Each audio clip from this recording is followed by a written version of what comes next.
இப்போ தமிழக அரசு ரொம்ப அழகான ஒரு நிகழ்ச்சி எடுத்து அவரை கௌரவித்து ஒரு ஒரு சந்தோஷமான ஒரு ஒரு நிகழ்வு.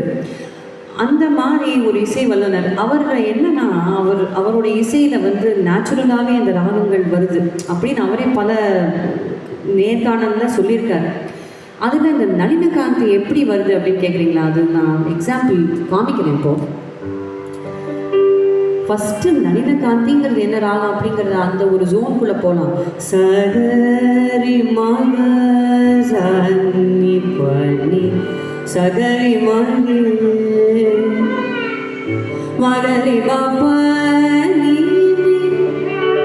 நீ பமகரி பமகரி மகரி தனி சகரி மகரி தனி பமகரி தனி சகரி நீ பமகரி தனி பனி சகரி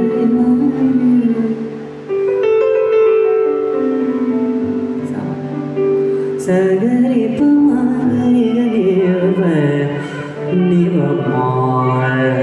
பனி பனி சகரி மகரி மகரி நீ பமகரி மத்தியமத்தில் ஒரு வளைவு, அது மாதிரி நீல ரிமாகரி நீ பமகரி நீ பனி சகரி மகரி மகரி மாப்ப பனியில் பூவே